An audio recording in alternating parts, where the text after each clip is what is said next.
So before I started my inner healing journey, I never knew that there was anything like, I do hear of personal growth and development. Of course, I've always been on that path, but I never knew there were some internal states that a person can come to other than the normal or natural consciousness that I've always known. So, as I started on my growth journey, I at some point I came to a place of complete wholeness, which I define as um, total completeness, a feeling of completeness and wanting nothing, a feeling of complete rest in who I am. So that reminds me of that scripture about entering your rest in Hebrews chapter 4. So I think that's what Paul described there. And when I came to that state, I was amazed. I didn't have the right words to describe it to my friends. I just call it a heaven on earth kind of feeling, because that's what it is. You is not um you're just okay and at peace with yourself. You have peace of mind and all that. And so not only that does it come with that inner completeness within, I think things around you start falling in place too. Things around me started falling in place too. And I, in fact, it is the best thing that has ever happened to me. In fact, taking my inner journey and becoming healed and living the way I now live is the best thing that has ever happened to me. Becoming grounded in myself is the best thing that has ever happened to me. So that's what I want to talk about today. How you can come to wholeness, how I came to wholeness, excuse me, and how you can come to wholeness. So when I started my inner journey, in fact, I didn't know what I was doing. I can say, oh, I just started inner journey. What happened was when I met my mentor, so he started taking us on these classes and all that. So he taught us of limiting beliefs and nature of our reality, how our thoughts, emotions, feelings, and all that affect our lives and all that. So, in the process of that, he recommended some books for us to read, and which I read, and I went further to start reading some books, start sourcing some books on my own, and start reading. So, it was one of the books I was reading that I saw as within, so without. When I saw it, something inside of me turned immediately. I immediately recognized that statement from law of correspondence, that was the missing link in my life. Of course, I have known intuitively all the while before then that there was a piece of information I needed to know for my life to change. And that was it. So I immediately saw how I have been the one keeping myself where I was, how my thought patterns and everything kept me where I was then, and how I can change my life going forward. And that was exactly what I started doing. So I just started trying to change my thought patterns, detangle myself from the loop of thoughts, the way I have always thought and all that. I started decluttering my mind, decluttering my soul. I started excuse me, I started changing my perceptions about things. And in fact, a lot of things started changing within me and all that. So it was in the process of this inner journey, change and everything, growth, expansion happening within me, and letting go and letting in of new information. In fact, what had to happen was I went through a complete paradigm shift. And when that started happening, that was when I started noticing some inner states I have never had before in my life up to that point. So one of them I came to was what I call wholeness. I never even knew that people had come to that place before. So when I came to that point, so that was when I started noticing that people have been talking about wholeness all the while, but I never saw it.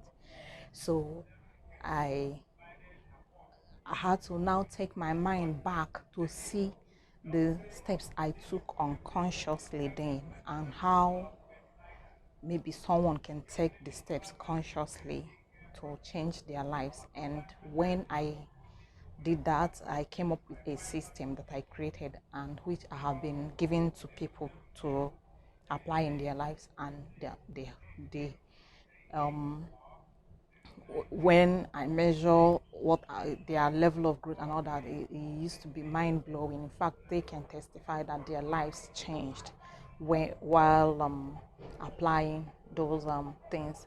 And those are the things I want to talk about today: how and the steps you can consciously take to arrive at wholeness.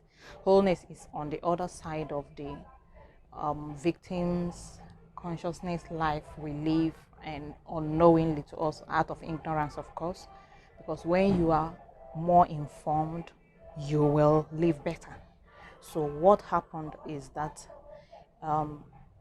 when you don't even know that all these things exist, there is no way you can live them. Back then I didn't know. I was just this religious girl living my life and all that, but I knew within me that something needed to change. In fact, I hit my rock bottom.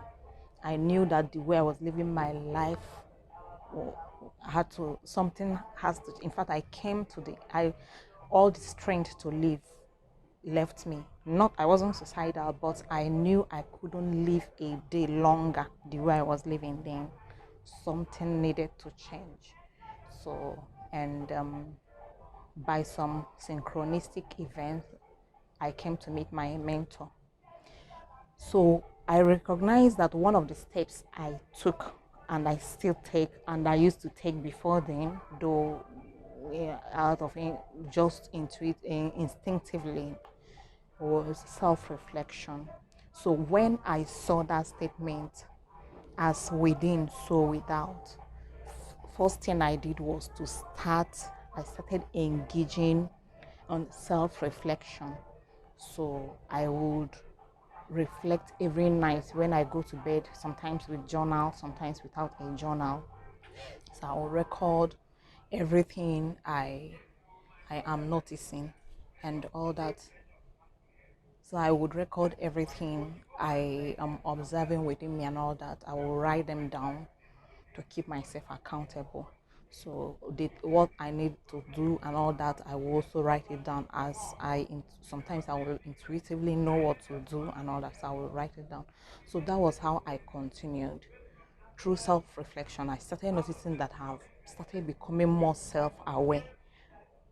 aware of who I am, and more conscious and all that. And then I have started reading a lot of books, and like books by Eckhart Tolle, The Power of Now, and the New Earth. So, and many other books that I read. So I have started living. I started practicing living in the moment of now. So I saw how through self-reflection and becoming self-aware, I also started knowing myself more, which I call self-knowledge. So from self-reflection, you come to self-awareness.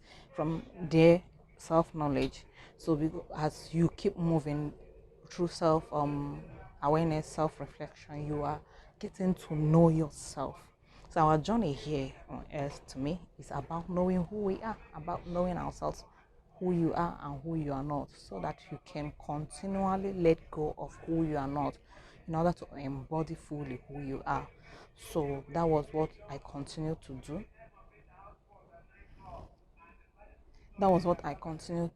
And the journey led me to um, self acceptance. So when I have known myself, one day it just occurred to me that I don't really have some part of me that I don't really like and all that. But because of I have now started knowing myself, I don't know by what means it happened, but that day just dawned on me that this is who I am. This is me. I am not going to be taller than this and all that, and I'm not going to become any other person than this person I am. So why not accept myself the way I am? And that was it. I accepted myself the way I am, and I can tell you that was the best feeling ever. In fact, it was as if the weight of the world was lifted off my shoulder, and I came to a level of freedom I've never had before. And because of that freedom, I started living authentically. I was now free to live my life, just my own life, the way I have always wanted to live, and I was afraid of being judged, afraid of what people would think about me, afraid of all those things, and I was a people pleaser, and don't always have the strength, the nerve to say no to the things I knew I should say no to, and all that. As I was living that way, self-sabotaging myself, disrespecting myself, and all that. So, but at that instant, those things changed. It was as if I came into my personal power and all that. So from there, it was now a ride to self-love. I fell in love with myself, and I embrace my individuality, my uniqueness. Embracing your individuality is about embracing your uniqueness. It does not have anything to do with thinking you're separate from others, as we all know that, as we know already that we are all one. So it is about embracing your uniqueness, that you are a unique emanation of God. You are an important part of the whole, that who you are, how you are, has a purpose and a part to play in the grand scheme of things. Your talents, your gifts and everything, the combination of your gifts and your talents are peculiar to you, and they are there for a reason. So that's what embracing your individuality means. So those were the things I did. So these steps I'm mentioning were the things are now compiled as a system, and I fleshed it out, that I give to people. When they apply it in their lives, they see heavy changes. So and as I continued on the journey, from there I embraced my sovereignty. So embracing your sovereignty helps you to totally embrace who you are, your self-authoring self. You know, we are self-authoring beings. So that is what living your authentic life is, because you are self-authoring being. You're a sovereign being, just like a nation can be a sovereign nation. So that's how you are. That way, you are able to live your own life. You're able to live your own life, not the society living through you, as we do in the when we still live in the victim's consciousness. So or in the other side of the veil, as we let's call it. So for you to come to this other side of the veil that I'm describing, this heaven on earth kind of life of wholeness, these are some of the steps you may need to consciously take in order to come to it. So sometimes, as this one is happening, the other one is happening. So like for me, immediately I accepted myself. I fell in love with myself, and from there, that was how I started all these other ones. Then I started having that feeling of completeness, wholeness, a return to home, because it feels like home. Truly, it feels like a place that you have been taken away from, and that's what it is actually. Because when you were a baby, you were at home with yourself, you were home to yourself, and then because of the whole programming and everything that happens here, you we were programmed out of who we are, And so all these processes, and that's why we feel fragmented and all that. If you have lived that way so for a long time, you won't know that there is another way available for us to live, which is what I'm trying to describe, that anybody can step into, as long as you're ready to put in the work.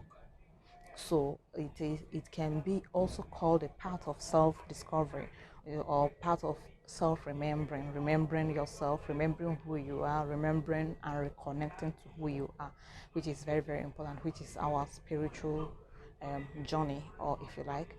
So that was what happened. Then I came to wholeness. I was like, I had to call my mentor and I told him that there is this beautiful feeling I'm now having. I described it to him. So he would always tell me to write any experience I'm having and all that. So that was how I came to that point of wholeness. So I started studying what wholeness is, and people that have talked about it and all that. So I came to see that wholeness has, when you study the etymology of the word wholeness, it has its it got its root word. It has the same root word with holiness and hellness. So when you talk of wholeness, you're not talking about just bodily wholeness. You're talking about the entirety of who you are, being one, becoming one, because that is how it feels. We feel whole, like one, whole. So, and when they say that God is holy, I want to believe that it is this state of wholeness that they talk about, because at that instant you want nothing, not like that. You don't have needs, you don't feel hungry, maybe you don't even have symptoms of maybe headache or something. Those things can happen, but that does not take away that feeling within you. And ever since then, I've always feel whole in varying degrees, though. So because I have come to understand that the whole inner journey is always changing. Since I started, I have come to different states, inner states. So what I do now is observe. Before I was always grasping to for it to remain another, but now I have let go. I always allow it, wherever it is. It's okay, and all that. So, but I have never stopped feeling whole and complete and grounded in who I am. So this is why what in the general feeling of well-being and all that. So this is why I do the work I do in helping people to start feeling this way.